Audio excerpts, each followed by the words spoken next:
John, and I am your host, John, here Tuesdays from 4 to 6 p.m. Mountain Standard Time and 6 to 8 Eastern. You can join us right here on KMMU, Main Street Media, Utah. We broadcast live on our website on Main Street Media, Utah. Also, it goes directly to X, also known as Twitter. We have our own Rumble channel and we have our own YouTube channel. You can go to Main Street Media Utah on any one of those platforms and you can find us. So, want to say thank you so much for joining me here again on a Tuesday afternoon. And once again, it is my privilege and pleasure. And all of a sudden, now that we're up and running live, the resolution is even better on the on the video. We've been working through a few technical difficulties. We're now up and running, so we're grateful to have you with us. We're grateful to be here with you. As I said before, I have Michael Letts joining me. He's the founder, CEO, and president of Invest USA. I'm doing that from memory, folks, so please forgive me as I roll my eyes in the back of my head so I can remember.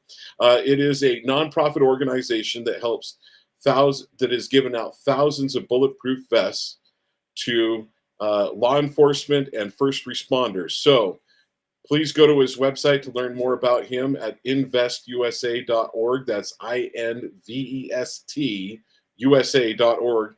And Michael, we're so grateful for having you here. Thank you for being here today. Well, it's a privilege to be with you, John. There's so much going on. I apologize we were a few minutes delayed, but lots happening in D.C., lots happening for America's future. It's always great to be able to talk to you about that.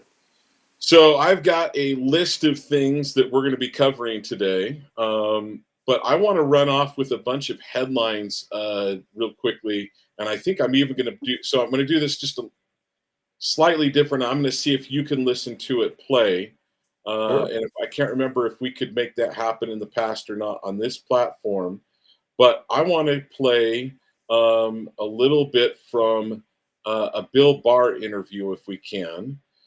Where he was yucking it up that Steve Bannon was going to jail. So I don't know. I'm going to try to play this right now and see if it will run. Right in the middle of the election. Okay, I'm going to play it. Give me a thumbs up if you can hear it, if you would. I can hear it. Okay. If I can go back to this, and I appreciate your patience, but some things I just wanted to know and pick your brain on. And one was the issue of, Donald Trump is 78, just turned 78. He would be 82 leaving office. Some have cynically said, he will have full bore power. You dismiss that early on to go after his enemies. And again, he has stressed himself. His best revenge will be success, take him at his word. But there are others who look at that and his age when he would be leaving office and that he wouldn't have to worry about punishment. It would be an afterthought to him. So he might be emboldened to do that, no matter what you say. What do you say? Well, I would say, the president acts through people, and maybe he wouldn't worry about it, although I think he would. But the people that are around him and are being asked to do things, certainly I think they're going to make sure that they're, behaving within the law, or that they're behaving within the law. I understand people's concern, especially given his frequently incendiary rhetoric. I'm just saying, having experienced working with the person and being a subordinate of his, Bannon says I'm the first to go to prison under President Trump. I don't lose any sleep over it. I'm not worried about that. I think he's in prison right now himself. Let me ask you, Bill, finally, if you were, I don't mean to make light. Okay, so I just don't think Bill Barr's a good dude. I think that dude is not a good dude. Laughing at someone going to prison that he worked with. Bottom line, I just want your thoughts on that because. Go ahead. When you dissect it, John, let's take a look at the facts. What we know. We know that obviously Bill Barr was brought in to do the work of the Attorney General for the Trump administration. But we also know after the fact, after the term ended, and more hidden emails, among other things, are beginning to become uncovered. We find a very disturbing trend that it appears that Bill Barr knew for some time about the election discrepancies, the problems with the election count, among other things, that had actually partnered with Mike Pence to make sure that it did not come out during the time of which something could have been done immediately about it, but that it was buried and delayed. And so, Bill Barr is joking, yeah, Steve Bannon's going to jail. I'm not worried about it. Just the fact that he's mentioned it tells me he is worried about it. Because what you see, Bill Barr, to his credit, was accurate at what President Trump is saying. President Trump is not interested in revenge or vengeance. But having discussed this matter quite a few times, he is very adamant, as he should be, that those who violated and broke the law should be held accountable. That means if you are in a position of trust and you use the power and authority of that office to suppress, to circumvent the law, to keep things from happening, you're guilty of a lot of different charges, obstruction of justice, among other things. And quite frankly, you should be worried that a Trump administration will not be coming after people for vengeance, but we will be holding people accountable. And I think that's what's needed, John, in our society today. There is a drastic lack of accountability. Our young people see that. Our criminals see that. They get away with anything they want to do. They actually kind of get patted on the back sometimes for doing it. And that's what's causing the spike in violent crime. It's causing America to be unsafe. It's causing death and destruction. And it's time to put an end to it. I want to bring up,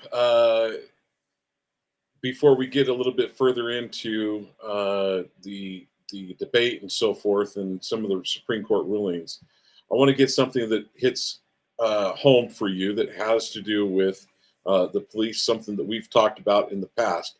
Former Uvalde police chief indicted over school shooting response. Want your thoughts on that, because I know that you're a big supporter of, in general, of the brothers and sisters in blue. But just so you know, audience, this, let me tell you one of the reasons why I trust Michael so much and why I bring him on a lot. He was telling me inside baseball about what had happened at the Uvalde shooting, like basically less than 24 hours after it had happened, before things got out. He was like, John, there's serious problems here. They should have gone in, they should have been in, and named a number of things that had happened way before it was out in the public domain. You know, when I have a source that gives me information, even if it's off the record, I will honor that until they release me of that. But also, I make sure that those are the type of people that can get in front of you, because I have people that tell me things that don't wind up coming true all the time.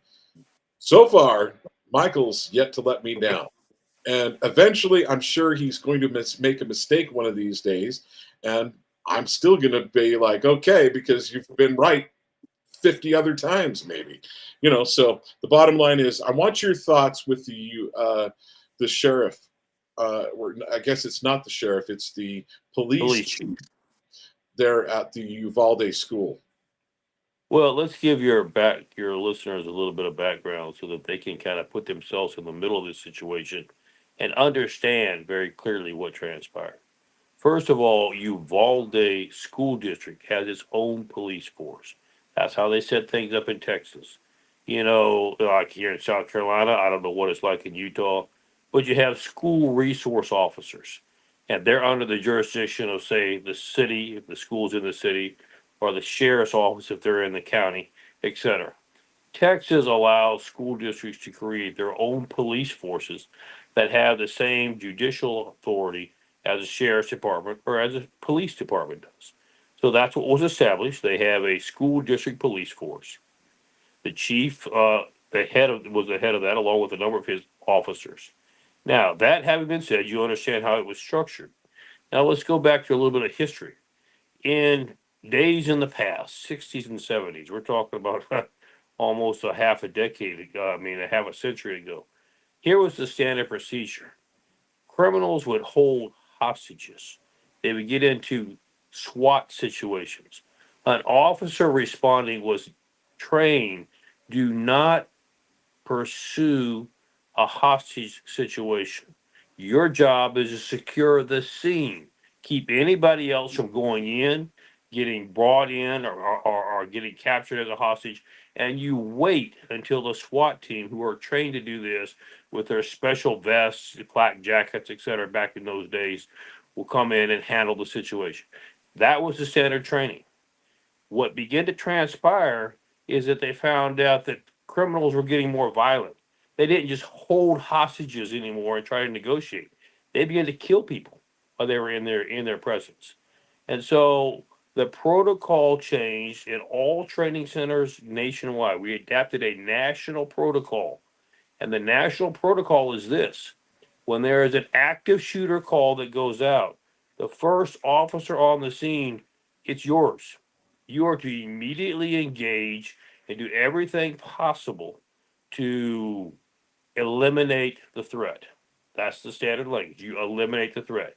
If you can't get it done, as more officers come around, you are technically in charge until a superior commander gets there. You tell them, hey, I think there's one person, 3 people, 5 people, they're here, here, here.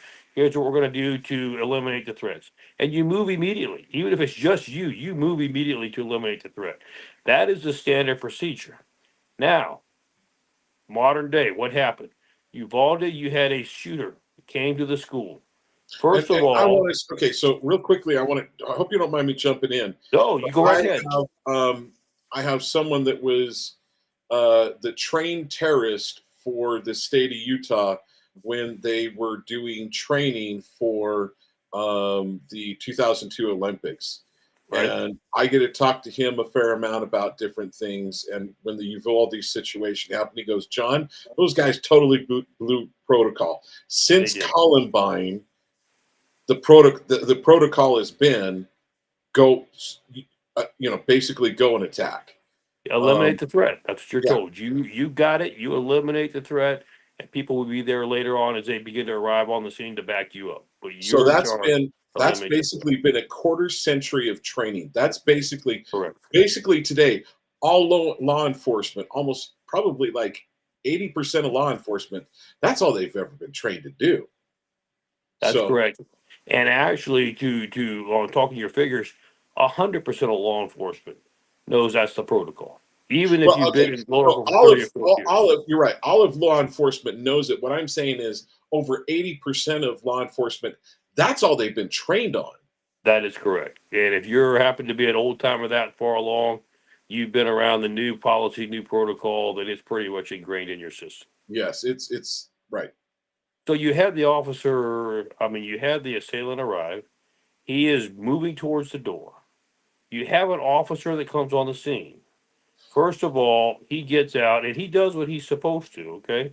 He moves to engage that officer. Where he made a mistake was he says he called, radioed it in. I have the assailant in sight, permission to fire. Now, the police chief was already there. He never responded to that call. Didn't tell the officer engage, don't engage. Of course, this is only seconds. If you don't move quickly, the opportunity is lost. Once that opportunity was lost, now you have the police chief who's beginning to assume command of the scene. Now he, in his position, argued, I never took control of the scene. It doesn't work that way. You're the chief, you're the highest officer on the scene. Your officers are supposed to be engaging. You don't have any choice. You take command and you eliminate the threat. He didn't do that. He sat around for 90 minutes before they decided to go in. Well, of course, what happened during those 90 minutes? Tens and tens of kids were killed. So the question then becomes, why didn't you follow protocol? And here are some reasonable assumptions. Were you scared? Were you a coward? And you didn't want to engage because you didn't want to get yourself possibly injured or hurt? Or did you just disregard it because you're selfish? All these are valid questions. But the point is, you violated protocol that you knew that was your training and you knew what you were supposed to do and you deliberately chose not to do it. So, why did they indict these two? Because that's gross negligence on their part. It'd be one thing if, well, I'm new. I've never been trained. What am I supposed to do? But this is standard national protocol. You knew what you were supposed to do. You made a choice not to do it. And as such, that choice costs lives. Anytime we make a negative choice that costs lives, we're held accountable for it. You know, John, quite frankly, if you're decide to have a couple drinks and you get out and you drive and you hit and kill somebody, you may not have deliberately done it, but you made a choice. And there are consequences for that decision. The same principle here. You've been trained, you know what protocol is, you know the procedures, you chose not to engage, and lives were lost. Quite frankly, it balances out to this simple statement, John. If you don't have the stomach, the guts, whatever words you want to use to do the job, then get out of the business. And quite frankly, it put a negative light on law enforcement nationwide that you have people that are trained that don't have the backbone to be able to do the job. And so he was Okay. indicted, released. So if you could be the judge and jury, what level of punishment would you like to see put forward for him? Well, on this particular issue, there's no question that negligence was caused. There's no question that lives were lost. People can say because there were lives lost, he should spend the rest of his life in jail, or et cetera, et cetera. The problem is, it wasn't a deliberate, or was it premeditated? That would be the issue. The police chief didn't say, "Gee, I hope somebody comes by and takes these kid hostages, and I hope he kills them all." It was just simply a lack of courage, a fear factor. So definitely there needs to be a consequence because you violated procedure. Does it need to destroy the remaining of your life? Do you need to sit behind bars so the taxpayers pay for your upkeep, your care for years to come? No, I don't think anything's gained by that. I think the shame and the stigma that you now have by being indicted for failing to perform your duty is a huge punishment in and of itself. Yeah, that You- that in itself is going to be a rough punishment. Basically going to be the coward of the county forever. Correct. Now, should there be some monetary fine or, a sentence of a couple months or this or that?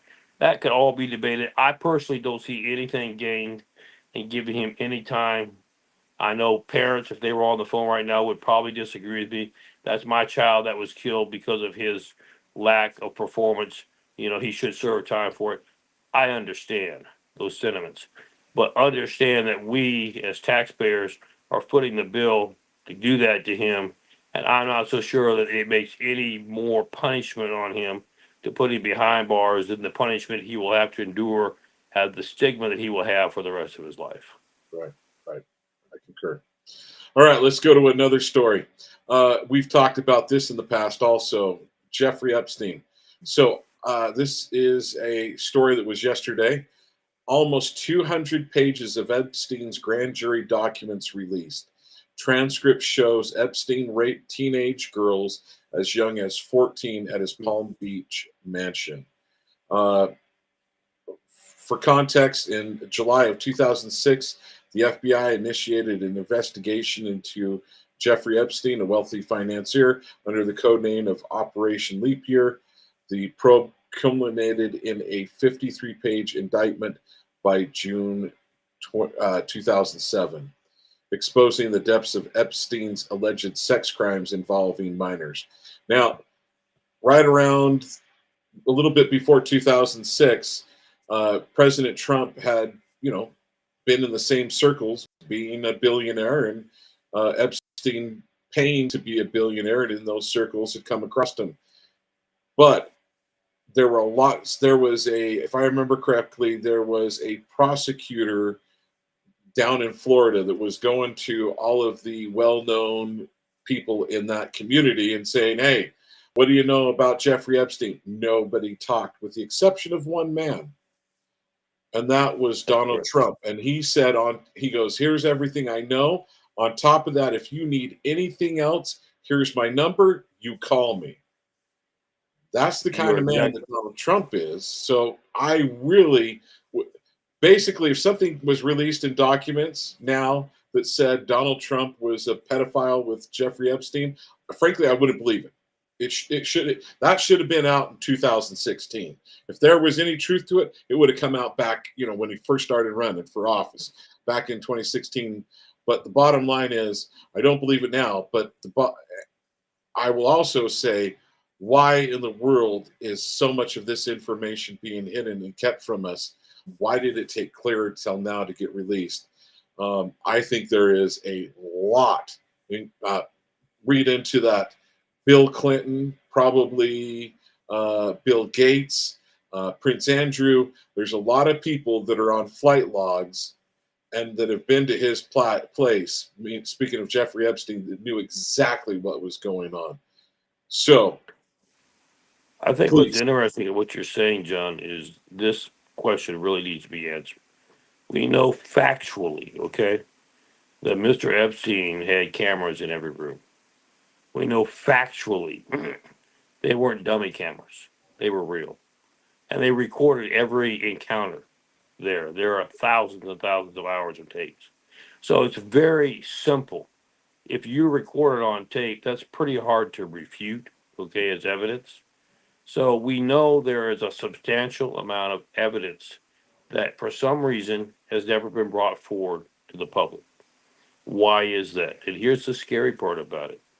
Is the CIA who were involved, the FBI who were involved, and other agencies holding on to these tapes because they're still using them against influential people who have not been removed from office because the information has not come out, and are using them as blackmail sources to continue to further the funding for their agencies. And a lot of these agencies have gone rogue.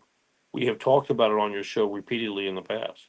The FBI has done just things that are unacceptable, nefarious. They have buried evidence. They have planted evidence. They have gone after people like on January the 6th and been a part of, to me, insurrection and overthrow of government. CIA has done the same thing for years. Divisions of its agency have gone rogue. And are we still allowing them to be able to continue to operate in that vein because of the fact that they have tape that instead of prosecuting the people who have done wrong, they're using as blackmail? And that's a very scary thought, John. I think that's exactly what's going on. And then on top of that, there's tape that So here's another thing that's crazy. We went over this before, back on the radio show. We haven't talked about this here, so I want to bring this up. So one of the things that happened with Epstein Island on the second go around, I can't remember if it was on Epstein Island or at his Florida home or New York home. There was a situation where the FBI or whomever, law enforcement, comes to his home. They have a warrant to get certain things. They open up his safe and find even more information. Correct.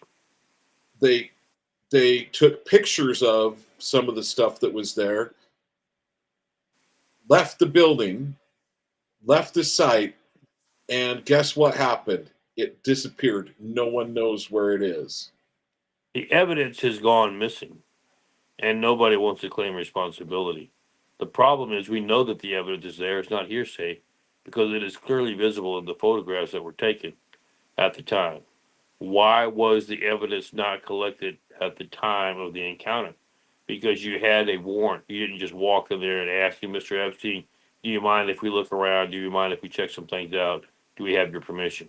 There were warrants that were served. You had the ability to seize whatever evidence was necessary. It should have been taken at that time. I believe that it was not taken because had it been taken and there'd been a record of who took it, John Twitzel took the information, then there would be a paper trail. We would know who to go after, why the evidence is suddenly missing. This way, the evidence could have been lifted by a number of people, still used for blackmail purposes, and no way to track it. Also, you said another thing that they should have done was a number of those individuals have a judge's phone right there, home phone number, cell phone number. Right. They should have stayed right there. Hello, Judge so-and-so. Guess what we just found? I need something, I need something written up so I can have a warrant to be able to look at this further information. Well, quite honest with you, John, not only would that have been a plausible thing to do, but my experience has been if you had a warrant that allowed you to go into the safe, okay, then you had a warrant that would allow you to take whatever evidence would substantiate the case. You didn't need to call the judge. You could have grabbed it in there. For you to say now that, well, I wasn't sure if the evidence was admissible, I needed to check first. That's why I left it and figured I would come back later once I got clearance, is automatically a part of a cover up in the process. That would not be hold true. So I just got a question from the audience. It said from Silent Storm 80. Hello, thank you for your question. And I believe it's her because it looks like a female in the picture, but it's little teeny, so it's hard to know. Could be that the evidence in the safe was not included in the warrants. They should have gotten in touch with the judge. Basically, I think that's what I just asked. Correct? That is correct. But where my pushback to what she is right. If it had to go that far, my pushback would be you didn't get a warrant that allowed you to search the safe and not be able to seize the evidence. That's like me getting a warrant to search your car, and because I smell marijuana, okay? But if I find fentanyl or some other kind of drug in the front seat in the console, I'm not going to say, oh, well, I was only telling them I was looking for marijuana, so we're going to ignore that, and I'll talk to a judge and see if I need to come back later and get that. You're going to automatically, that's criminal activity, and you're going to seize that evidence as well.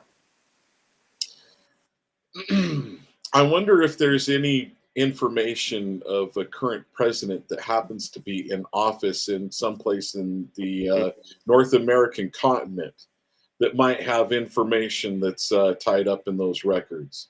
Now, I didn't say president of what, of course. Well, I think it's interesting what you just kind of alluded to, John.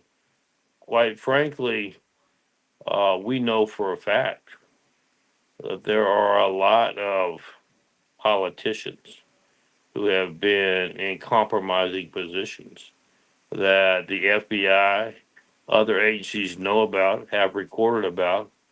But rather than, if you had been in that position, we just bust you and have you buried underneath the jail. They don't do that. They use it instead to say, look, you control our budget. I think we need more money next year. I'm sure you agree, don't you? Because if you don't agree, look what we've got. And it benefits them to do that instead of doing the honorable thing, which is to uphold their oath of office and pursue law breaking regardless of who's doing it. So Silent Storm asked, could someone have opened the safe without authorization? In this situation with Jeffrey Epstein, no. They had authorization they had a search warrant for the house. The question may have been, did they have a search warrant for the contents of the safe? They should have never have left. They would have gotten that search warrant if there was any questions. So that I would go ahead. Well, and my response, I want to make sure your listeners understand, is they had a search warrant for evidence in the house. That warrant covered the opening of the safe. Once you opened the safe, I don't need a warrant to say I can only look at pictures, but I can't look at letters, or I can't look at letters. I can only look at clothing or no. If you have a warrant to open the safe, everything in the safe is game. Okay. The fact that you looked at it and you had question, you should have automatically entered it as evidence. If there was a reason why it couldn't be because it had a client or attorney privilege confidentiality, then they would have immediately dismissed it and removed it from the evidence room after that. But you don't ever leave evidence behind and say, gee, I think I'll find out whether I should get this or not, and I'll come back later. You seize the evidence, and then if it's questioned, you discuss it and you let a judge decide after that whether it's admissible or not. Okay, I want to get on to the next story, so forgive me, Storm. The U.S. Marshals find, and you told me, I think you alluded, okay, you didn't exactly speak to this, but I think you alluded to it. U.S. Marshals find, and this just barely came out, U.S. Marshals find 200 innocent children during Operation We Will Find You Too. The U.S. Marshals have announced they rescued over 200 missing and endangered children during a 6-week operation called We Will Find You Too. The agency announced that from May 20th to June 24th, it rescued 173 endangered children and located 25 missing children.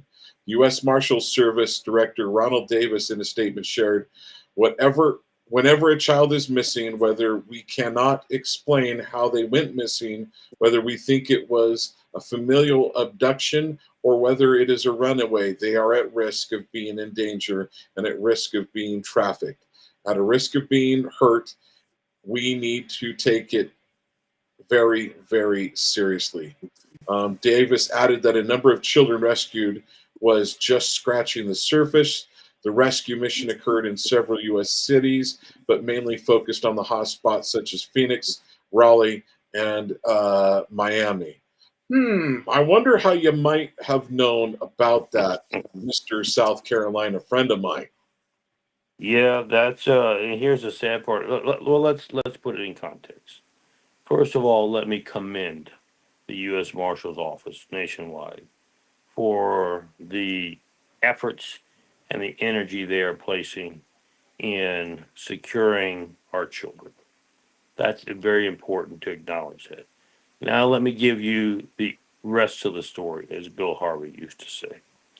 We have initially were told by Border Patrol and Homeland Security that we had 83,000 children unaccounted for who had been passed through our borders. We now discovered that that number was not accurate. The accuracy of the number is more like 650 to 670,000 children that are unaccounted for that have gone missing through our open border system. For that size number, John, you can't process that many kids, over even if it's 3-year period, without some hefty organizational and infrastructure in place. Our biggest fear is we have heard that there has been assistance. I'm being careful how I choose my words. That there has been assistance from some of our federal agencies to help that infrastructure along and to process these kids. Why would that even be a thought? Understand that child sex trafficking is one of the most lucrative businesses in the world. Billions and billions of dollars are made every year. When you produce that kind of cash flow, especially illegal cash flow, you are always looking for ways to which to launder it and to put it into use. Sometimes you will see the criminal element who will utilize that to make substantial contributions. I was about to go there. Now, understand how it works.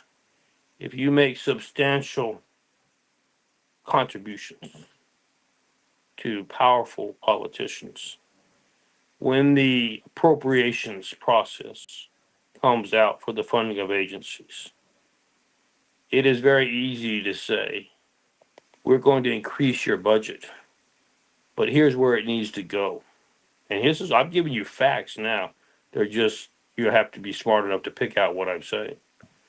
But if the directive is, we have determined the greatest threat to America is domestic terrorism. And we have determined that the profile for domestic terrorists seems to indicate that conservatives, people of religious values, MAGA supporters, and others seem to be more profiled for domestic terrorism than anybody else. So we want you to concentrate your efforts on this additional funding in those categories. And then behind closed doors, well, we're doing great things with human sex trafficking, child sex trafficking. I don't want to discourage that. That's important. But this is more important. This deals with the very core structure of the security of this country. So I want to make sure your efforts are where they need to be. You get the message real quick, John, what you're supposed to do. And you also get the message, if that's what's being communicated to you, that maybe not only should you not mess with disrupting the infrastructure, but if you can help facilitate it by turning a deaf ear, perhaps dropping some information as to when raids are not being planned, that you might get a little bit of kudos for your efforts. And that is what is scary, because we have allowed our federal agencies to become so corrupted that the evidence coming out now is just appalling.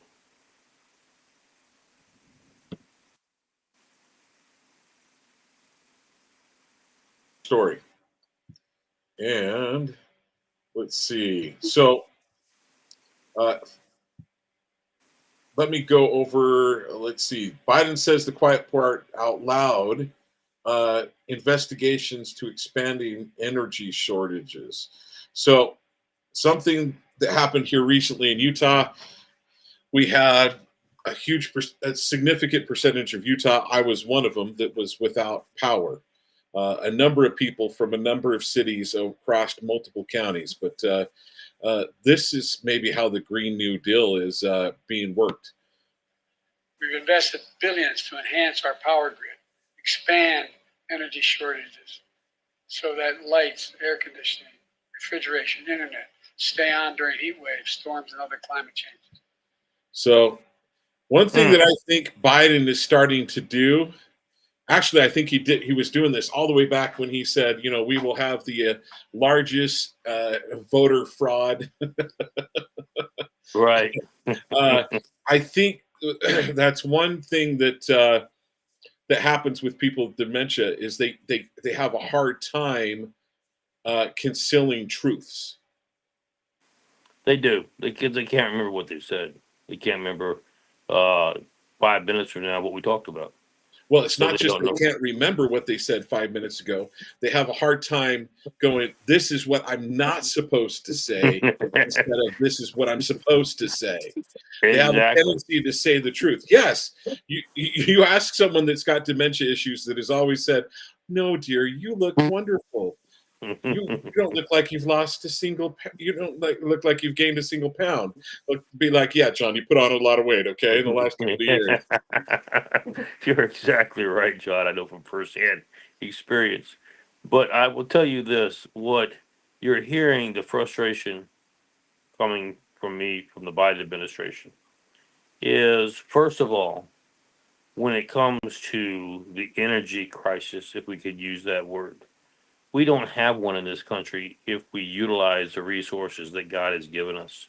We have more natural resources, oil, etc., than Europe and the Middle East combined. Okay, we can be not only self-sufficient in energy, but we can be an exporter should we so desire to be so. People Okay, say, so "How here's does?" something that's absolutely crazy, just along those lines. So there is now like these small, I think they're called micro nuclear power. I want to say it's micro nuclear power plants, and Right, they are very small, but they produce a lot of power, and they're like beyond safe. correct, So up at the it was up in Idaho. It's one of the universities up in Idaho. They want to work on researching this. And here's another thing that's cool about the isotopes, the nuclear isotopes, is what happens when they're expended. They turn those the leftover nuclear isotopes, they turn that over into medical devices like X-ray type machines. I mean, it's got medical services. So it's like even the leftover stuff is well used. So the bottom line, the cost to do this whole plant, to set it up and get it up and running, was less than $1 million. I want to say it's less than a couple $100,000. It may be in the tens of thousands of dollars to get this up and running. I mean, I had a candidate for Congress talking to me about it. Here's what's happening here's what's happening with good old Joe. Here's what's good happening with the good old Green New Deal people. Okay, once again, basically there is no concern over nuclear isotopes and things leaking. What would happen is it would take, so it's under $1 million to do one of these and get one of these up and running to prove out the theory. But it's somewhere in the neighborhood of between 10 and $20 million just to get the permits, and it would take over 20 years to get the permits to do this. Correct. It's crazy. That doesn't serve their narrative. Let's talk No, it doesn't. about what generates this. Well, let's be very practical to begin with. If you want to bring a country to its knees, as powerful as the United States of America, and do it very quickly, shut down its energy. Why can we make such a statement? Think for a minute with me. No electricity in your house. There's no refrigeration. So food spoils. You can't maintain food. There's no pumps. There's no water, electricity, no power for the pumps. So there's no water. There's no sewer. There's no cooling. You can't just say, okay, I'll go drive next door, because they don't have power either. You can't drive very far because you remember the gas pumps are all run on power. Yeah. And so you can't pump any gas anymore. I can't call you, John, because my cell phone's dead. I don't have any power for that. You basically send this country back into the dark ages, and you destroy its prosperity overnight. So I want to be careful if I'm trying to control this country and trying to either make it conform to what I want it to be or shut it down. I have to control its energy supply. So I don't want to invest in other ways that are drill, baby drill, as Trump would say. I don't want to make us energy independent. I want us very dependent on whatever my decisions are for energy. And furthermore, to make it even more complex, because we are so advanced in our energy production, I want to allow tens of thousands of military age illegal immigrants, military age now. Many of those that we have captured and seen, when I say captured, we've detained. You don't capture anybody anymore in this country who's illegal. You just stop and ask them, can I have some ID? And then, oh yeah, go ahead, go on through. We'll worry about you later.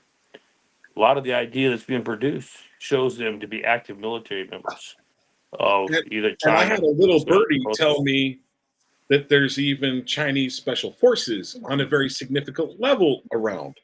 That is correct. That is accurate information. And what are we doing with them? Well, this administration is helping them relocate all around the country in areas where there are especially critical infrastructure, power, water, sewer, plants, and supplies, so that they could easily go after or attack those grids. Quite frankly, it's not like it used to be the old days. You have to go in there and blow them up. Nowadays, you can almost do it from China itself with a good computer hack. But to be on the safe side, you've got these forces that are able to shut down and destroy grids instantaneously almost. And you can't just go in there and fix it in a matter of 2 or 3 hours. You're out without power for an hour or two that you're ready to be restored. Some of this stuff could take us up to a year to 18 months to restore. Imagine vast sections of the country without power for 12 to 18 months. You've thrown us into the dark ages. You paralyzed us. And once people get fearful, they turn on each other. Then it's a free-for-all as to who can survive. You basically have destroyed and accomplished your mission to bring us to our knees. So that's what they want to have in place. They want to make sure that you don't mess that up by making us energy independent and able to sustain ourselves without the support of anybody else. So that's what they're doing in this country right now as we speak. All right, let's go to another story. We are going to wind up getting to the debate and some of the Supreme Court decisions. And I'm just going to mention this real quickly, so give you a 30, 60-second response. Developing Rudy Giuliani disbarred in New York for challenging the 2020 elections. Boy, that's a great way to make sure that people, if that's being done, that's their way of saying, don't be an attorney for the wrong people. We will take away your license. Well, they're sending a very clear message. They didn't just do it to Rudy. They did it to Sidney Powell. They've done it to quite a few others. They did it to Steve Bannon. Steve Bannon's not an attorney, but he's vocal advocate for conservative values. What they're trying to say is, look, you want to be a conservative, you want to have values and principles, great. Keep it to yourself. If you can't do that, we're gonna destroy you. We're gonna destroy your reputation. We're gonna destroy your livelihood. And they're making examples of it now. And here's what needs to happen. We talked about when we first started this show that Trump is concerned about holding people accountable, not revenge. And this is what needs to happen in our judicial system. You falsely put evidence and accuse somebody of representing a client who had concern, as do millions of Americans, as whether the election was valid or not last time. And because they challenged the quid pro quo, they are now being punished and having their law license taken away, their livelihood taken away. In Steve Bannon and Peter Navarro's situation, we're going to put you in jail. Of course, the same circumstances when it occurs to them. Nope, like Merrick Garland, I'm above the law. I don't have to answer to Congress. I throw people in jail who don't answer to Congress that I don't like, that are conservatives, but as long as you're liberal, you're fine. You can do that and get away with it. And so we are truly in an epic battle between good and evil. We have to understand that the struggle we are in now determines the future of our children and our grandchildren and our great grandchildren. So we better make sure we fight for everything we're worth, because we won't get a second chance. Next story. I'm actually really not concerned with this. I don't think it should be a big deal in any way, shape, or form. Representative Victoria Spartz, I don't know how to say her last name. Republican Indiana has been charged with bringing a firearm through airport security. Spartz was charged with a Class 1D misdemeanor after bringing an unloaded .38 caliber firearm in her carry-on while going through security at Washington Dulles International. She was released and proceeded on her international flight. I'm sorry. When it comes to, I'm somewhat maybe okay with a airline saying we don't want firearms on our planes, or they need to be in a stowaway or something, like, in a checked baggage. But an unloaded .38, it's just a piece of hunk of steel lying there. Mm-hmm. Yeah, but look at the message that it sends. If we can do this to a congressperson, think of what we can do to you. And to batter with you a little bit, shall we say, John, I would dare to tell you that the passengers of the 4 jetliners at 9/11 probably really wish that somebody would have had a firearm on them, loaded, not unloaded, and actually probably wishes that there had been quite a few people on board that would have had that. Things would have turned out differently. So again, we have to push back on the rhetoric that if you have a firearm, it must be something wrong with you mentally. Actually, it's the exact opposite. Law-abiding citizens should be encouraged to carry firearms, not to brandish them and say, look, what I'm carrying. They won't do that anyway if they're law-abiding. Right. Most of them put it in their holster, have their holster concealed, and don't ever want you to even know that they've got it. But they should always have the ability to protect not only themselves, but the people surrounding them. And when we make the requirements that you can't do that, we cheapen life and we cheapen the freedoms that you and I enjoy every day. Well, let's get to the presidential debate. So, overall, I think let's see, I'm going to read, actually, before I read an article that talks about the left's position on this, I'm just going to go to the presidential debate. Joe Biden looked like he was not there. That is as bad a shape as I've ever seen that man in. And what goes to show you, and goes to say everything that we need to know when it comes to that presidential debate and what was going on and people's thoughts, is that Joe Biden is as soon as I watched the CNN feed, as soon as the debate coverage ended, the first person that Cooper turned to, the first person that he turned to said, basically, the sky's falling, the building's burning down, everybody run, everybody panic. I mean, he said, I got a number of phone calls within the first few minutes and a number of text messages within the first few minutes saying, what's happening with Joe? We need to look at replacing him. We cannot have him run. And my point is, the Democrat mainstream media, we had, I want to say it was George Tapper, and we've had a number of people say within the last few days, right before that, and definitely in the week before it, he's one of the smartest people in the room. He's sharp as a tack. He's always on point. He knows what's going on. That comes out in the very first week. What in the world's going on is my point. Well, So if that's being said, the bottom line is the Democrat mainstream media has been lying to you. One, that's one. Two, now it's obvious to everybody. No, there wasn't a bunch of cheap fakes. It was the real deal. no, you're exactly right. And you have to look at how it all lines up. Because remember, we've said this often on your show. Nothing is by happenstance. It's all well orchestrated and planned. And let's go back a little bit in history.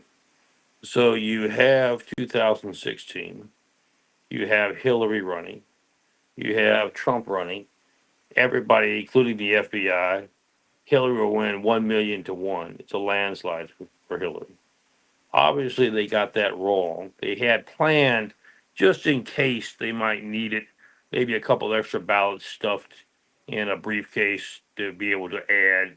But they really thought that, quite frankly, they misread it. They thought the country were stupid and were being duped and would go along with the plan that Hillary would assume the office and the policies that Obama had in place. You remember Obama had publicly said he didn't mind serving a third term. Of course, it's not legal for him to do so. But he preferred, instead of serving a third or fourth term, just put somebody else in there that he could influence and help control. And that he'd be great with that. Hillary was the designee. It didn't work. They were shocked. They were thrown into disarray because Trump came out of nowhere and won the presidency. So they had to make sure that that wouldn't happen again. So when you run into 2020, not only were they better prepared to make sure there was massive ballot box stuffing across the country, but they wanted somebody that people wouldn't go after. You didn't want Hillary again because all the baggage had come out on Hillary in 2016. Kamala, she couldn't even carry her own state, much less any place else. Right. So they had to find a neutral party that was able to be controlled. Joe was having dementia issues at that time, if you'll notice, if you look at the tapes. But it wasn't as bad. He's really gone downhill in the last 12 months. So they got behind Joe, made sure that the ballot boxes were stuffed adequately, that they didn't make the same mistake in 2016. And he got 80 some million votes, more votes than anybody in history. And when he said that in the past in front of Barack Obama, you can just see Barack Obama. That burns Barack Obama. That's the one thing that I like about it, is to see Barack Obama's face whenever he brings that up.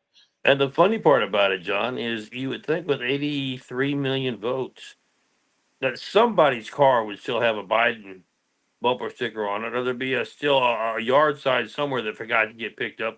I can find no evidence of anybody having voted for Biden. I'm not saying he didn't get some votes, but I'm just saying I can find no evidence of people pouring in the masses saying I voted for Joe Biden. I'm so proud of it.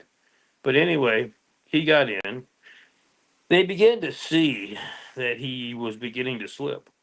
So we now know this. I mean, it's not publicly acknowledged yet, but it will be shortly.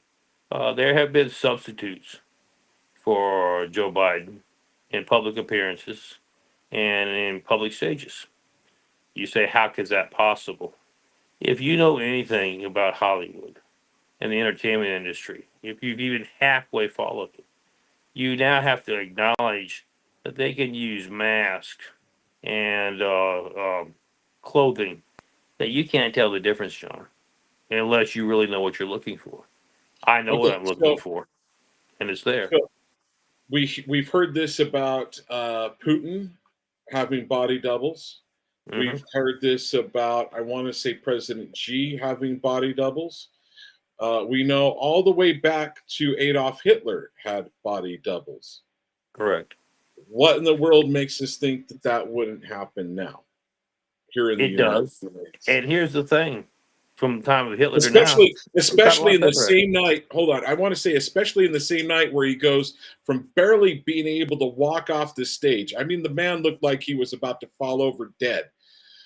Jill Half had an to help hour him down later or too. something like that, he shows up at a at some rally, and he's like, doing backflips. He's full of energy and vinegar, and totally different person. But what I want to stress is people can they don't have to take my verbiage for it. Do the research yourself. You will see, technology wise, that it has gotten to the point to where the mass people use, unless you know what you're looking for, it's very hard to distinguish that it's not somebody else.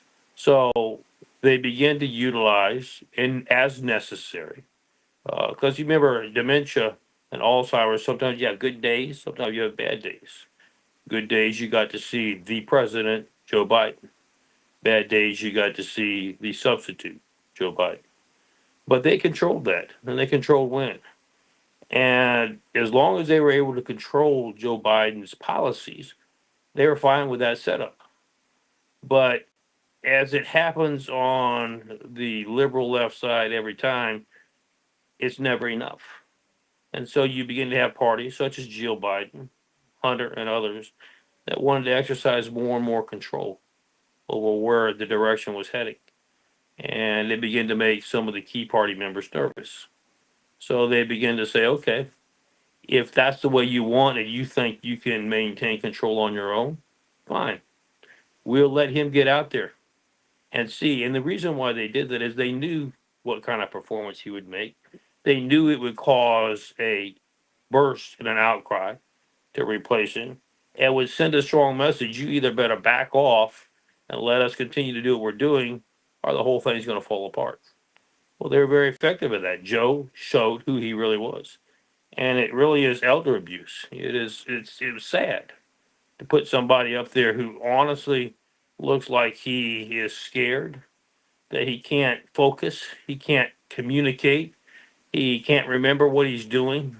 He needs help going down one or two steps on the platform, and it was a very pathetic uh, view for the audience, even across not just America, but across the world.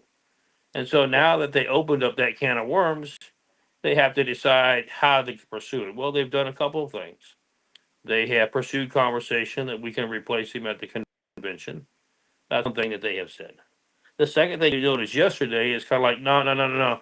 Second thought, that will create so much diversity and so much division that we're going to rally behind Joe. Joe is capable. You saw him come out a couple hours later and be full of vigor and energy. That is him. He just had a bad. He felt bad. He had a cold. We all feel bad every once in a while, and that was just him feeling bad. Of course, he must have really felt really bad, John, to be able to act the way he did. But needless to say, they are now trying to determine what is the best venue for them to maintain power. And that's all it's about. They don't care about the American public. They don't care about you and I. They care about maintaining control so that they can implement their greed and their power and to bring this country to its knees so that they can then hopefully be in on the elite few that help establish a worldwide government and be a part of raking in the cash, shall we say, for those endeavors. Let me read a text that I put out the next Friday morning, or not, the morning after. Right. They, and I'm going to say, drop my cell phone. Whoops. That I'm reading it off of. So they wanted to get rid of Biden. They knew he was going to do that bad. And that was a planned takedown. The Democrat mainstream media lies to you, and last night was proof. Until last night, they have said he is the smartest man in the room. It was planned. Correct. They No wanted, question. they wanted, and so part of it is why did they want people to know? Why did they want them to see it? I think it's because they want them out. The bottom line is, after that, the question shouldn't have been, the unstated question on the CNN panel wasn't should we replace him? What I think even some of them talked around a little bit was, listen, we need a 25th Amendment. This guy, he needs to step down like now, because he is gone. The bottom line is, and I've said this to you on the show yesterday. If I was a nefarious actor, if I was Putin, if I was Xi, if I was Iran, if I was some nefarious actor, I'd take advantage of that right now. There's no question. It puts America in a very, very delicate situation, national security wise, on the global stage.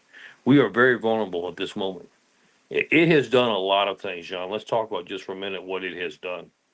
First, for the Democrats. I mean, I'm trying to be objective here. They decided to tip their hand to send a message back to those who support Joe at any cost. You either do as we're bidding and have asked to do, or we're pulling the plug and he's gone. But when they did that, they realized now the rest of the world has seen what they've been trying to hide, that he really is not fit to be the president today, much less 6 months from now. And so to try to say yesterday that no, forget everything you saw, we're going to rally behind him, he can still win, we're going to make this, a lot of people are not buying it. So they're in a very tough situation. They kind of basically thought they could make a threat and then pull it back. And I don't think they can pull it back now. So the question then becomes, how do we go forward? Well, there's a lot of concern on both sides. Republicans would love Joe Biden just to stay in the race through November, because I'm not so sure he'll get his own vote. He don't remember to vote himself. But Yeah. you know, who else are they going to put in, and how is that going to materialize into an election in the fall? That just provides a great bit of uncertainty. Uncertainty that a lot of Republicans were just getting comfortable. Boy, this is really looking good for November, and now you're possibly going to change the formula. So they don't like that. The Democrats said, well, now we know that he's not running the country. So who is running the country? Can somebody tell us who's actually really making the decisions? They don't want to divulge that either. So now the Democrats are concerned. What's really going on? I mean, who's running it now? And if he's not running it, then what do we do about it? Do we replace him now? Do we replace him in November? Do we replace him 8 months from now? And so they're in a total disarray. And our country's worldwide is at a very vulnerable position. And that is why it is so important. What I have been saying is I think it's time that somebody has to take the bull by the horns. It is time for the military council to come out and say, look, we are too vulnerable security wise globally to be playing this game. We are going to take control, have military tribunals for those who have committed crimes, and force elections. You don't have to wait till November. We're going to force elections now. And we're going to go on ahead and let the people speak as to what they want in a candidate and who they want in, and let's get this mess cleaned up immediately instead of allowing it to continue to damage the reputation and the positioning of the United States of America globally. I am attempting to quickly look up a tweet. Carl Bernstein was on CNN last night, and I'm just going to read you I'm going to read you basically what he said. I think a transcript of what he said, or not a synopsis of his interaction. Multiple sources tell. So Carl Bernstein on CNN right now. Multiple sources tell him that there have been at least 15 occasions in the last year and a half where the president has appeared like he did at that horror show, his debate performance. Bernstein reports that in the last 6 months, sources have told him that there has been a marked incidence of congenitive decline. He says that his sources has gone to Ron Klain in the last year to express concern about the president losing his train of thought and not having the ability to pick up where he left off. So, if he knows about this, basically the question is how often are we being lied to? Frankly, I think we're being lied to all the time. I think you're right, and that's the sad part, John. I think we haven't been getting the truth for quite some time, and it's becoming evident. And again, as I mentioned a minute ago, this country is in a major crisis. I don't think the American people realize how bad the crisis is. And that's why I'm saying I don't think we have the luxury of months and months to decide what we're going to do. I think that decisions has to come very quickly. And quite frankly, I don't think we have a commander in chief there. You say remove him and put Kamala in. You might as well leave Joe in. You get better results if you're going to do that. The question then becomes, how do we fix this situation? And you've been being lied to before. I think the only way you fix it is you have to hold people accountable. And that's where a military tribunal and a military council come into play. Okay, so how quickly can we get one together, and how quick do you think the Republican Party is willing to get that moving along? Well, here's what's interesting. This just came out on CNN this morning. President Trump was saying that, quite frankly, when you're talking about a military tribunal, that he wanted to make sure that it was established and that Liz Cheney be one of the first ones to go before it because of the January 6th committee and the malfeasance they did during that committee. So he's even talking about military tribunals and military councils as of today. All right, so let me bring up another article. First sitting congressional Democrat comes forward to urge Joe Biden to drop out of the presidential race. This was released at 1 p.m. today. Lloyd Doggett, I believe, of Democrat of Texas on Tuesday became the first sitting congressional Democrat to call for Biden to leave the presidential race. Openly praising Biden's record as president, he said circumstances are too dire for him to continue running. I represent the heart of a congressional district once represented by Lyndon Johnson. Under very different circumstances, he made a painful decision to withdraw. President Biden should do the same thing. Well, bottom line is, yes, he should step down. Yeah, but he's not going to do that. It's not because he's not going to do that. He doesn't have the mental capacity to decide if he wants to do it or not. He's being controlled by Jill, Hunter, and others. You know, it's being reported as of this afternoon that Hunter is now going to briefings in the White House. So it's very obvious what's going on. I wonder if Hunter Biden has received a security clearance. I wonder if he's passed the background check for a security clearance. You know, I would doubt that to be the case. But here's my response to what you just said. Have they ever cared what the Constitution and what the law is in this administration? So why are they going to start now? No, I don't think so. And this is where it gets to the point, and what I want the American public to understand, this is not about whether you're a Democrat or whether you're a Republican. This is about whether you're an American. Because America's national security is now tremendously compromised and at risk. We have parties at the very top who part of the administration is saying, I'm talking about Attorney General Garland, I'm above the law and you can't do anything about it. You have a president who says, I don't even know if I'm the president. I don't know where I'm at. It's obvious to the American people and to the world. Somebody else is running the country. We didn't elect him to do so. The vice president, Kamala, is fit to be tied, that she's not being given greater consideration to assume the presidency. Well, there's a reason why her own people are not giving her consideration to do that. So we are in a very vulnerable position. And how are we going to solve it? That's what needs to be done. A lot of people say, well, let's make sure that Trump gets to be elected as president. I understand that sentiment, but that's not until November. I don't think we have the luxury of November any longer, John. I would concur with that. All right. Do you mind if I play with something that was just released just here recently? You go right ahead. Corinne Jean-Pierre, whatever her name is. I'm going to ask something. There is she's getting peppered with these questions. I don't feel bad for her, I must admit, but if she was a more decent person, I might. Here is the here's her getting peppered with questions, or at least getting asked a question about his cognitive ability.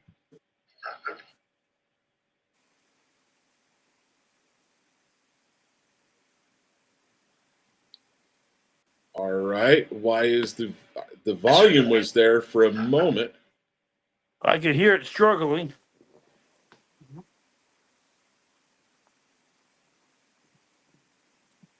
It's like it plays the first few seconds, but it does.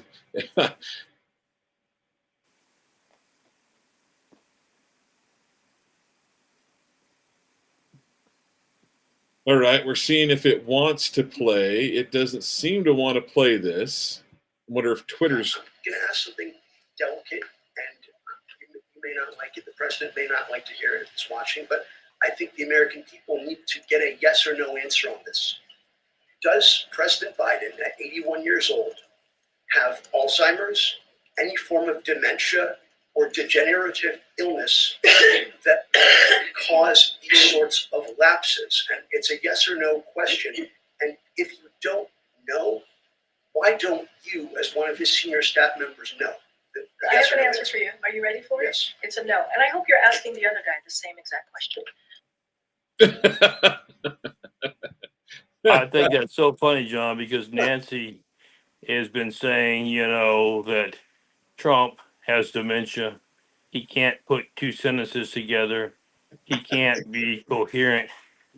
I'm sorry, but I mean, I've been very close in listening to President Trump. Like anyone, including myself, sometimes you get a little tongue-tied every once in a while. I think that just occurs regardless of your age, whether you're 20, whether you're 80. We all have issues sometimes where we're not sure exactly how to communicate what we're thinking. Get a little tongue-tied. But I have never seen him look baffled and confused as if, where am I? Why am I here? What am I supposed to do? I've never seen that. I don't think anybody else has either. Well, the bottom line is, you get a conversation that lasts for an hour. There's going to be a moment where you might have a little bit of a lapse, but you can usually jump right back on it, especially if you're prompted a little bit. Right. Speaking of prompting, Matt Gaetz is saying that the CNN hosts were giving Joe Biden hand signals during I think that was obvious, and I think it was obvious the way Joe kept coming up and tapping his ear or working on his ear, that there certainly was an earpiece there. Of course, if you wanted to play the opposite side, you would say it was a hearing aid. I can't argue that it probably didn't help him here, but there's probably also was communication going into that hearing aid that nobody else could hear. Well, there's such thing as Bluetooth. I know people that have. I have people that I know very well. I'm not one of them that has them yet. Probably eventually will. But on their hearing aids, it's a Bluetooth. Right. And so they will play, their iPod or not their iPod, they play stuff from their iPhone, and I'll hear it playing. And I guarantee you that's exactly what was happening. Something was being fed into him. You could, like you said, it was obvious during the debate that he was being fed information over that. And again, all this just adds up to what we were just discussing for the last few minutes, Sean. It's bad for America. We are in a national security crisis, and what are we going to do about it? We don't have an awful lot of time to make that decision. All right, here's another breaking story. This came out a little bit earlier this afternoon. You probably already know this, Michael. Judge Marchand delayed the President Trump hush money sentencing until September 18th.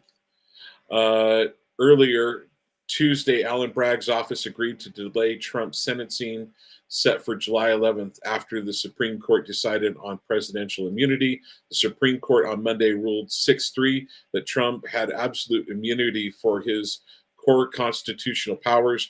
President Trump on Monday sought to overturn the hush money conviction after the Supreme Court ruled he had presidential immunity for his acts. What's your thoughts on that? Oh, apparently he didn't like what I said. All right, folks, give me just a minute. Let's see if we can get him back. I'm going to text him, we lost connection.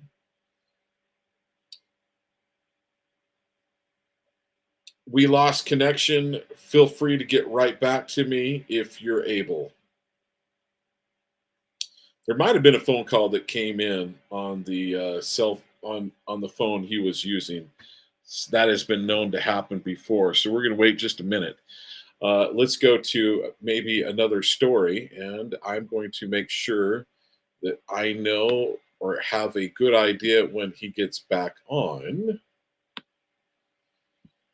So I'll read just a little bit more. President Trump on Monday sought to overturn the hush money conviction after the Supreme Court ruled he has presidential immunity for official acts. Trump was accused of paying porn star Stormy Daniels. In fact, I want to bring that up. Should we get Michael back on?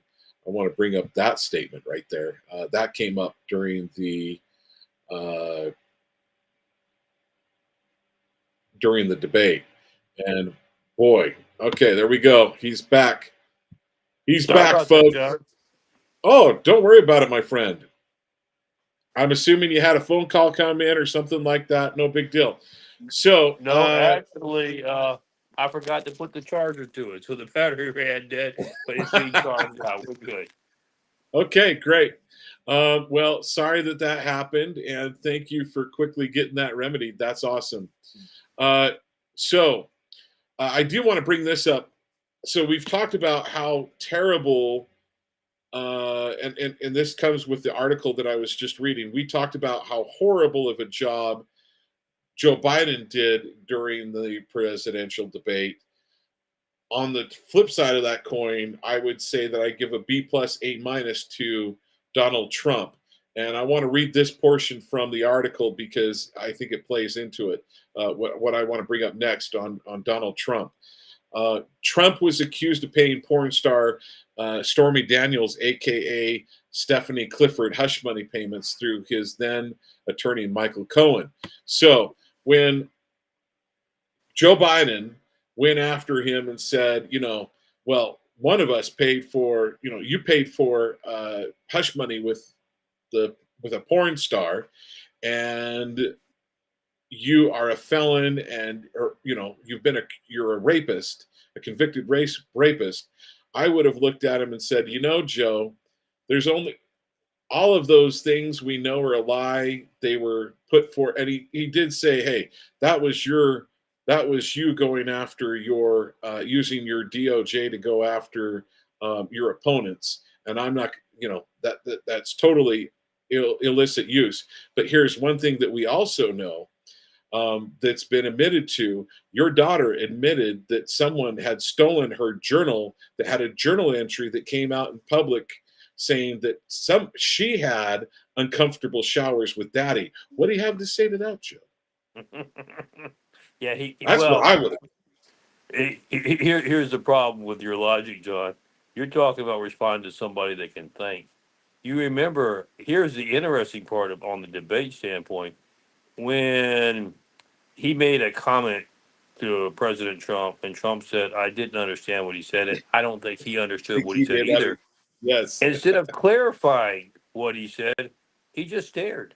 He just kind of, what do you want me to say? He couldn't even comprehend what was being said about it. And that was the sad part. The other thing I might add, John, to what you were talking about before I had the little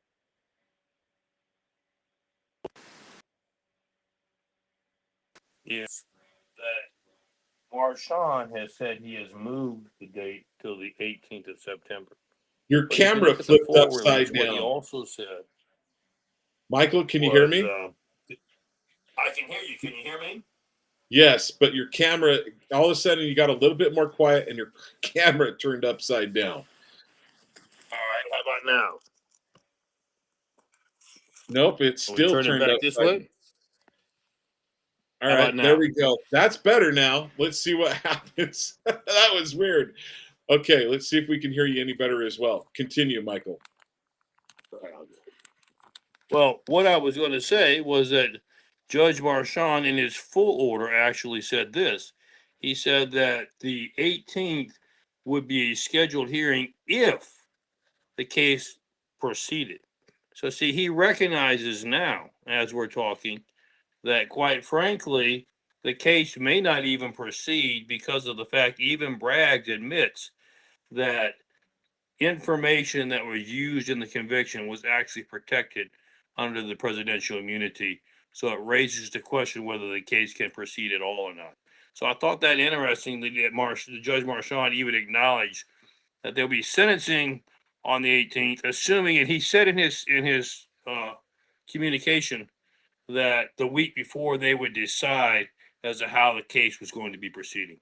By then, by that time, they would know whether they were going to move forward, whether it was sentencing on the 18th or whether something else would occur. And of course, what he's referring to about something else occurring is the case even going to be able to stand? And in my opinion, John, I think the answer is very obvious. No, they do not have a case based on the information that they used illegally, based on presidential immunity.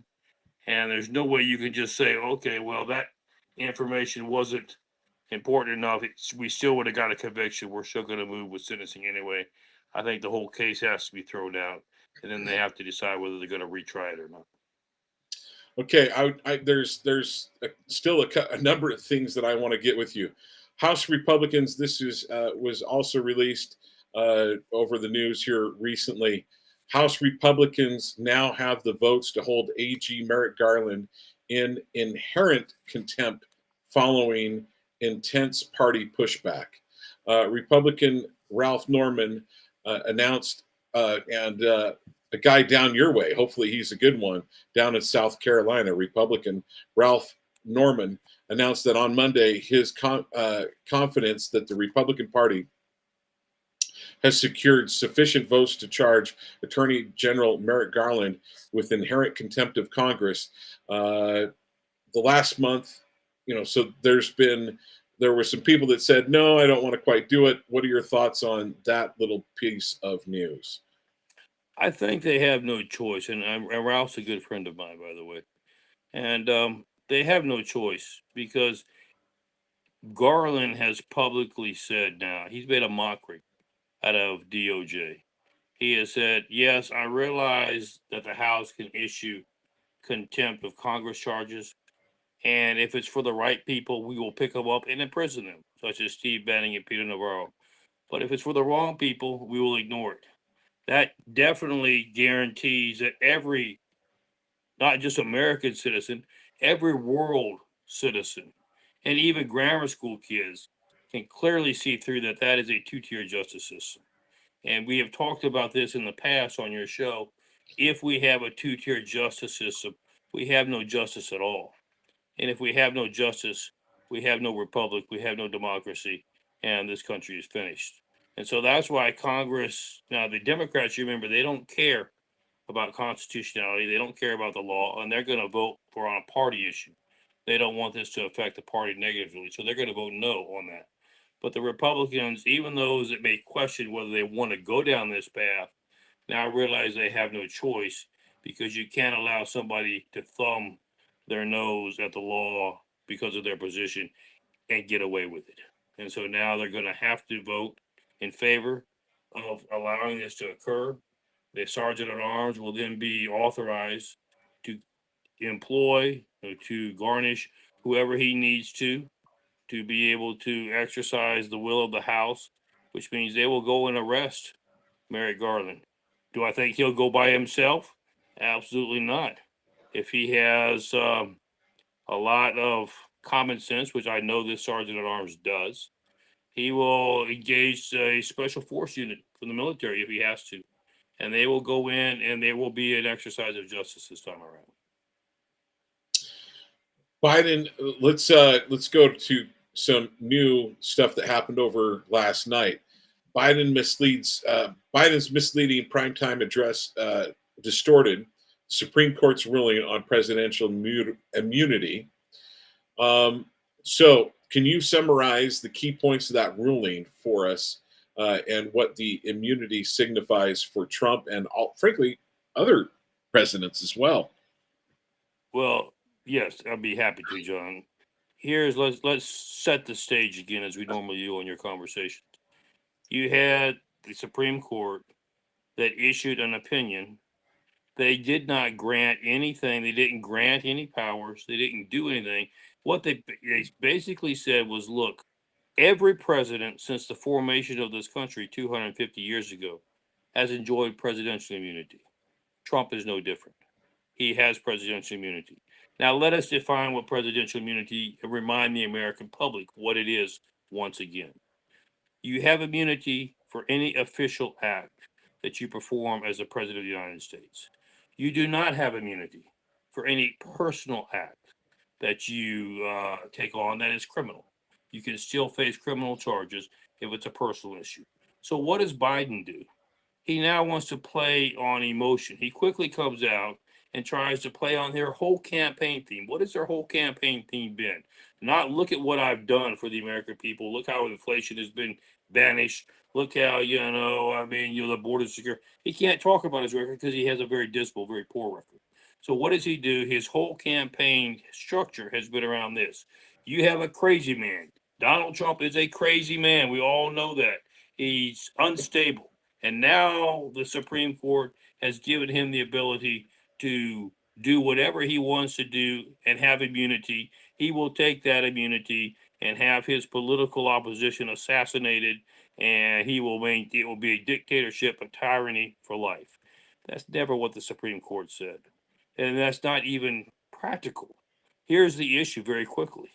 Let me use a couple examples that maybe Joe Biden or at least his handlers should be very well aware of. Obama ordered an airstrike on Al-War because he was an American citizen. As an American citizen, folks, Al-War had every right to due process, okay? You don't automatically give him the death penalty when he hasn't even been charged with a crime or allowed to present the evidence whether the crime is true or not. But Obama felt like he was involved with terrorists, and as such, he was a threat to national security. He ordered him to be taken out by drone. Now, if he'd have done that as a civilian, he would have been charged with murder, okay? But he's not, because it was a presidential act. He officially felt like that was in the best interest of this country, and he ordered it so he is immune from prosecution. Currently, Joe Biden is enjoying the same privilege. As much as it pains me to tell this to the American people, the poor American citizens who have died at the hands of illegal immigrants, raped, murdered, destroyed in this country, have done so because of a policy of open borders that, quite frankly, the president should be held accountable for the deaths of innocent American citizens. However, since he is taking that as an official position, that in his opinion, it is in the best interest of the country of the United States of America to have that policy, you don't see him being handcuffed and carried out of the White House. It's the same principle here.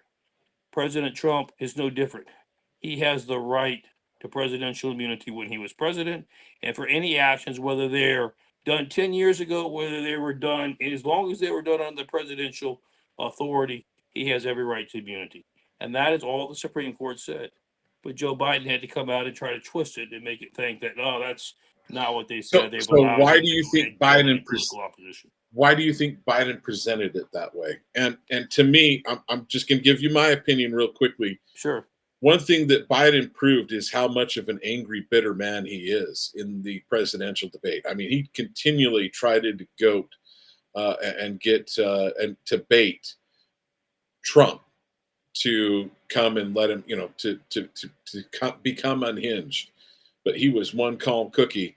Why do you think Biden now is stating and misrepresenting the court's ruling? I think it's very simple because of what we just said a minute ago. Biden knows he has no favorable record to run on. He also knows that, quite frankly, his numbers are in the hole so deep, nobody can pull him out of the hole. So he's desperate. And in desperation, he says, "What's the only thing I can do is to make you so scared of the other guy, not his positions or anything, but so scared of him that you'll either stay home to not vote for him, at which time he could gather his member stuffing the ballot box to make it look like he has support and win, or he feels like that is his only way to hold on to power, and that's why he's done what he's done." So we've talked a little bit about the difference between official acts and personal acts regarding presidential immunity. We've discussed that a little bit today. In your opinion, what are the potential consequences of Biden's speech and the public perception and trust in the judicial system that may put out? See, I think that's where Biden really makes a mistake with the American people by twisting the words of the Supreme Court, and that's what he did. He twisted their words. He tried to imply that they were saying something and give a permission that was never in their order or their edict. He undermines the Americans' concern or credibility for the judicial system. He makes the American people see that perhaps the judicial system is totally corrupt and destroyed, and he just knocks it down another level, which, quite frankly, we're trying to turn things around and restore law and order and faith in our judicial system, and he just knocked it down another peg. Shame on him for doing so. So, how does Biden's portrayal of Trump in his address compare to his own administration? I'm going to say that he was projecting things that he's actually done in his own administration, in my personal opinion. What are your thoughts on that? Oh, I agree with you wholeheartedly, John. He has been the master at politicizing and weaponizing the judicial system and our federal agencies. He has abused the issue of presidential immunity. He has used his position for personal enhancement and enrichment. In other words, you talk about crime. When you take money from foreign governments, not in a business transaction, I'm selling you my watch, John. You're getting something and I'm getting paid in return, a valid business thing. But I'm selling you my influence, John. You pay me and we'll change American policy to better what you're looking for, not for what's best for the American people. That's criminal. And he has done that on repeated occasions. His administration has taken his cue and they have run with destroying the law of the land. And so now he wants you to think that the only person that's going to do that is Trump because he can hide behind presidential immunity, when in fact he has been hiding and portraying exactly what the problem is himself, not Trump. How do you think this is going to? How do you think that speech is going to play out for his reelection campaign? I think at this stage, and this gets back to the issue that we just talked about, John, a few minutes ago, the Democrats are in total disarray and panic. I don't think there is any realistic reelection for Joe Biden. The question is, they don't know what to do. Because here's the problem that you have, John. If you ignore the Democratic voters and you just get rid of him, pull him aside, fire him, take him out, whatever you want to do, and Joe's no longer in the picture, and they put somebody else in that they think is more adept and credible, the Democratic voters take a position. You didn't even ask me. You didn't even consult me. Do I even matter to the Democratic Party? And that puts them in disarray at election time. So they don't want to do that. But then if they keep him there, the Democratic voters are already saying, well, the guy can't, he's beyond hope. He's mentally incompetent, can't handle the job. So I can't go vote for him either way. They're in a bad pickle, John.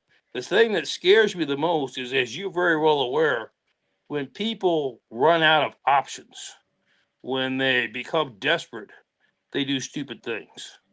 And what are some stupid things that you could see on the horizon? Well, they keep trying to get us into a world war with Russia and Ukraine. Well, Why? he brought that up in his speech. He brought up Article 5 in his speech. He brought it up multiple times. It's almost like somebody was whispering in his ear to say something about that. Well, and that's what I'm saying. Why would you do that? Because if we're in a war, it opens up a number of options. First of all, we can declare martial law. Second of all, we have the right to suspend an election if we think that because of war efforts, it cannot be conducted safely or it cannot be conducted adequately. So it could, from their perspective, if we were able to create such an issue, we can then stay in power longer by declaring martial law or by declaring that the elections need to be postponed to give them further time to figure out how to dig themselves out of this hole. That's what the biggest fear is right now. Um, how do I pose this question? No, I'm going to come out right out and say it. Here's I have a very big concern after watching that debate. Um, how do you use Joe? How do you get Joe Biden out of the way, and how is it an overall? How do you get Joe Biden out of the way? How do you help the person coming in to have more oomph, as it were? And how do you destroy Donald Trump at the same time? How do you complete all three of those things? I'm worried about a false flag. I am totally worried. We've been hearing constantly. Maxine Waters? We've been hearing her saying, there's guys up in there's MAGA Trump supporters up in the hills camping and creating their, MAGA stormtroopers and going to come down and shoot everybody up. I personally think they're going to find some really unhinged Trump supporter, and I think they're going to try to assassinate Biden. I think that's what they're going to do, and then they're going to bring in someone else. And that's kind of the last thing I want to ask you is, who do you think? Okay, where do you think I'm at with that statement? Please tell me, John. You're completely up in the night. There's no way that can happen. Every one of your sources tells you otherwise. Please tell me that. No, Two. unfortunately, I can't tell you that, John, because quite frankly, there is been speculation and discussion about such a move. The only thing I would differ with you is that it doesn't have to be a MAGA supporter because they could use one of their own hired guns to accomplish the mission and then paint him any way they want to. Well, my guess is it actually would be one of their. It probably would be a Biden supporter, but they're just going to make him look like a Trump supporter. Correct. It'll be a hired gun, and they'll paint the scenario the way they want it to. Of course, what they really want to do is they want to be able to also do that on the flip side. They'd like to do that against Trump as well, and then create a civil war of the two classes. Who do you think? I really hope that doesn't happen. And one thing I like about Donald Trump all along, he's been saying, if I got to go to jail to stand up for the Constitution, I'm willing to do it. If I'm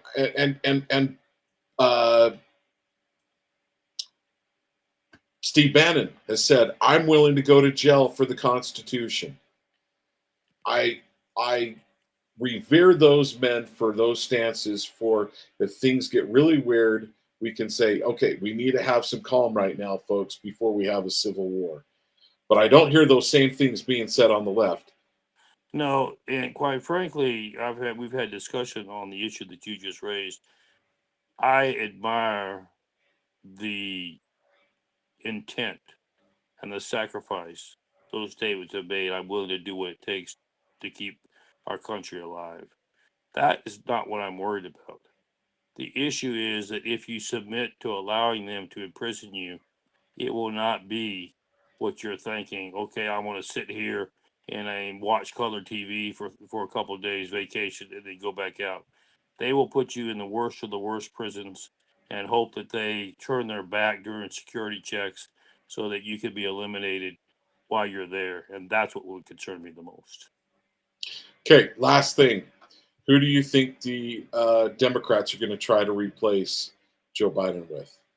Well, they've been floating a number of ideas up on the Hill now, Gavin Newsom being one. And quite frankly, he's got a lot of baggage and he's running into a lot of opposition. Hillary is pushing herself extremely hard.